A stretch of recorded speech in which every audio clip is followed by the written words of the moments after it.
চুলার পারে আপনাদের সবাইকে স্বাগত জানাচ্ছি। আমি সুচি। দর্শক, আমি আজকে চলে এসেছি চট্টগ্রামের কর্ণফুলী নদীর তীরের কোতোয়ালি থানায়। আজকে আপনাদের মাঝে তুলে ধরব চট্টগ্রামের ঐতিহ্যবাহী খাবার মেজবানি গরুর মাংসের রেসিপি।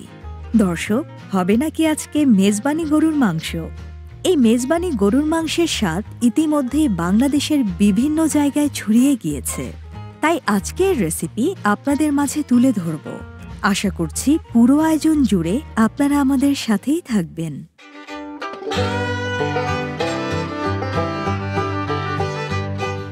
কি আফা, তুই কেন আছো? আই গম আছি আফা, তুই কেন আছো? মুইও মেলা গম আছি। দর্শক, মুই আজ চইলাইছি সিডাঙ্গের রুমা আফার চুলার পারত। আজ মুই আইনা করে দেখামু রুমা আফার হাতে মেজবানি গরুর মাংসের রান্নার রেসিপি। আইনারা কিন্তু বালা করিতে চাইবেন, গড়তো রান্দিলে যেন ভুল না হয়। কি আফা, আমার ভাষা হয়েছে তো? হ্যাঁ হয়েছে। তো আজকে তো আপনি মেজবানি গরুর মাংস রান্না করবেন না? তো প্রথমে কি করতে হবে? প্রথমে আমি পাতিলটা বসাবো চুলায়। কড়াই তো একটু গরম হয়েছে, তাই না? আমাকে তেলটা দেন। আচ্ছা, কি এখানে তো দুইটা সয়াবিন তেল প্রথমে।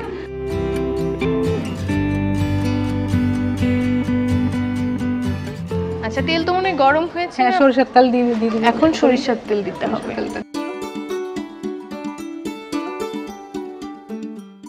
আপু, তেল তো মনে হয় গরম হয়েছে। প্রথমে এখন কি দিতে হবে?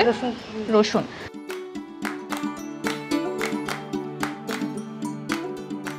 পেঁয়াজ পেস্টটা দিয়ে দেন আপু। আচ্ছা, এখন হচ্ছে দর্শক, এখন হচ্ছে পেঁয়াজ বাটা দেওয়া হচ্ছে। তো আপু, এখন কি দিতে হবে? এখন দিব বাদাম পেস্ট, আচ্ছা, নারকেল পেস্ট, আচ্ছা, আদা পেস্ট। তো দর্শক, আদাটা আগে আদা দিতে হবে। দর্শক, এখন কিন্তু আদা বাটা দিতে হবে।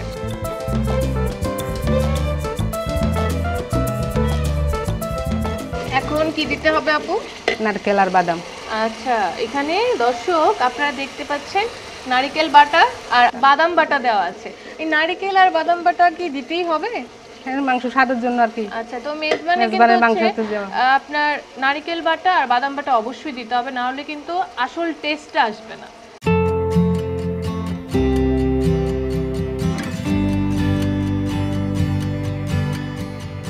তো এখন আপু কি দিতে হবে? মরিচ গুঁড়া, হলুদ গুঁড়া। আচ্ছা, তো প্রথমে কি দিবেন? মরিচ গুঁড়া। মরিচ গুঁড়া না?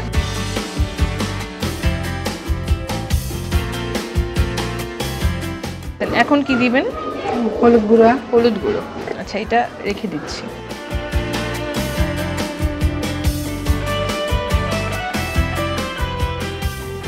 মশলা গুঁড়া। আচ্ছা, মশলা গুঁড়ো কোনটা? এটা? আচ্ছা, এখানে কি কি মশলা রয়েছে? গরম মশলা সহ মিক্স আর কি, ধনিয়া, জিরা, সব মিক্স আছে। মানে যত ধরনের গরম মশলা আছে সবকিছু একসাথে মিক্সড করে হচ্ছে এটাকে ব্লেন্ড করা হয়েছে, তাই তো? আচ্ছা,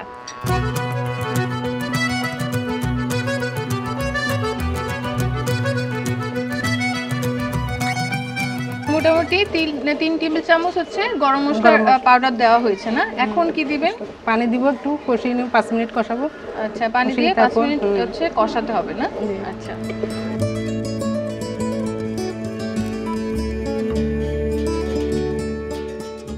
আপু কষানো হয়ে গিয়েছে না? হ্যাঁ, মাংসটা দিয়ে দিব। উপরে উঠে এসেছে, তার মানে হচ্ছে দর্শক কষানো কিন্তু হয়ে গিয়েছে। এখন মাংস দিয়ে দেব। মাংস দিয়ে দিব। আচ্ছা,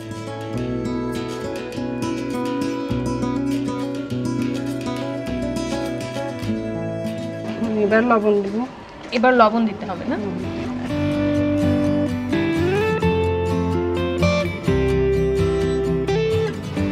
হালকা পানি, হালকা একটু পানি দিয়ে দিতে হবে।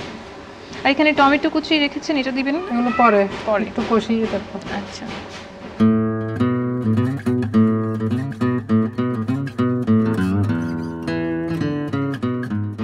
আধা ঘন্টা সময় লাগবে কষাতে, তাই না? হ্যাঁ। আচ্ছা,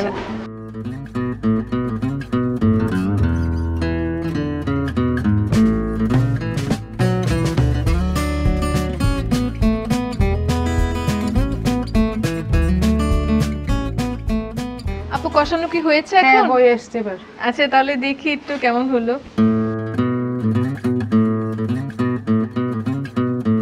দর্শক, ঢাকনাটা খোলার পরে এত সুন্দর একটা স্মেল আসছে। আপু, এই স্মেল হচ্ছে আমার এখানে যাওয়ার পরে কিন্তু আমার প্রচন্ড পরিমাণে মনে হচ্ছে যে ক্ষুধা বেড়ে গেল, জিভে পানি চলে আসছে। তো এখন কি দিতে হবে এখানে? একটু কাঁচা লঙ্কা দিব, ধনেপাতা দিব, টমেটো, তারপরে পোলাও পাতা এগুলো দিব কি দিয়ে। এখানে যে দুধ দেখতে পাচ্ছি, দুধটা একটু দিব। এটা কি এখনই দিবে? হ্যাঁ, এখনই দিবেন। আচ্ছা,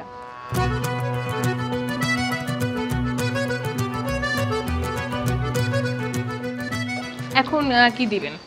যে কাঁচা লঙ্কা দিব, ধনেপাতা দিব। আচ্ছা, এখনই কাঁচামরিচ দিয়ে দিবেন। দর্শক, এখানে দেখতে পাচ্ছেন ধনেপাতা আছে, কাঁচামরিচ আছে, আর এটা কি হচ্ছে আপু বলেছে পোলাও পাতা।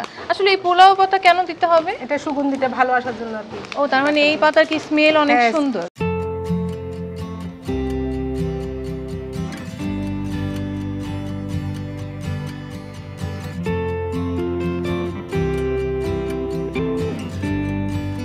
এখন কি টমেটো দিয়ে দিবেন? টমেটো দিয়ে আচ্ছা, একটু কষিয়ে তারপর নামিয়ে ফেলবো। আচ্ছা,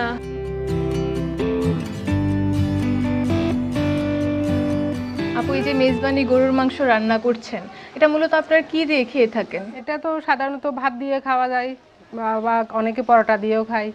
আচ্ছা, পোলাও দিয়েও খাওয়া যায়।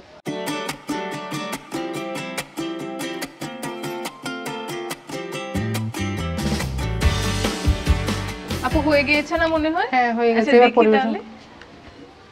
বাহ, খুবই চমৎকার একটা কালার এসেছে। দর্শক, আপনারা দেখতে পাচ্ছেন। এবার তো পরিবেশন করবেন।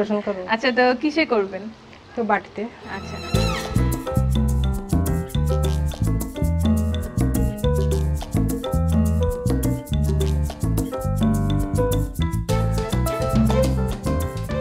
আপু এইভাবেই হয়ে যাবে? রেডি এখন? হ্যাঁ, একটু ধনেপাতা দিয়ে দিই উপরে, দেখতে সুন্দর লাগবে। আচ্ছা, তাহলে আপনি দিয়ে দেন। দর্শক, হয়ে গেল রুমা আপার হাতে মেজবানি গরুর মাংস। দেখতে পাচ্ছেন খুবই চমৎকার লাগছে। তো আপু, মাংস তো হলো, এখন খেতে দিবেন কখন? বাকি সবাই কোথায়? হ্যাঁ, আচ্ছা, সবাইকে ডেকে নিয়ে এখানে তো রান্না করলাম খাওয়ার জন্য এখানে আয়োজন করছি, চলেন। আচ্ছা জি, চলেন তাহলে আমরা যাই।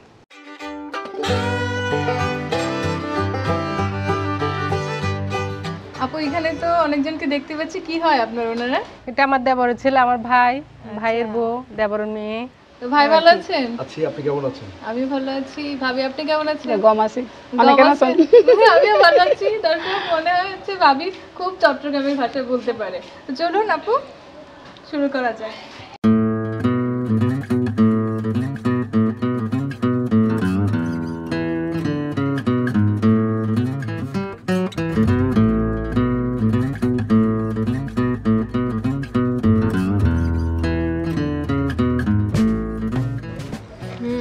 দর্শক, অসম্ভব মজা হয়েছে।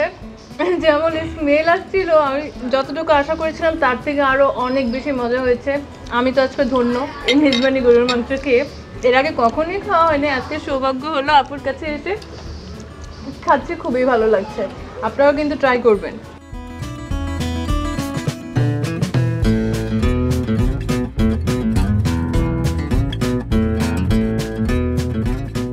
যে খাচ্ছি অসম্ভব ভালো লেগেছে, এত মজা লাগছে। খাবো সবটা, তার আগে একটু আমাদের দর্শকদের কাছ থেকে বিদায় নিয়ে নিই। দর্শক, আপনারা কিন্তু অবশ্যই মেজবানি গরুর মাংস বাসায় রান্না করে খাবেন, আর কেমন হয়েছে সেটা অবশ্যই আমাদেরকে কমেন্টস করে জানাবেন। ভালো লাগলে অবশ্যই শেয়ার করবেন। আর রান্না করা নিয়ে তো আর কোনো টেনশন নাই, আপু তো কীভাবে রান্না করলেন সেটা তো দেখলেনই, রেসিপি তো আপনাদের জানাই এখন। তো আজকের মতো আপুর চুলার পাড় থেকে এখানেই বিদায় নিচ্ছি। অন্য কোনো দিন, অন্য কোনো জেলার, অন্য কারো চুলার পাড়ে আপনাদের সাথে দেখা হবে। সেই পর্যন্ত সবাই ভালো থাকুন, সুস্থ থাকুন। আল্লাহ হাফিজ।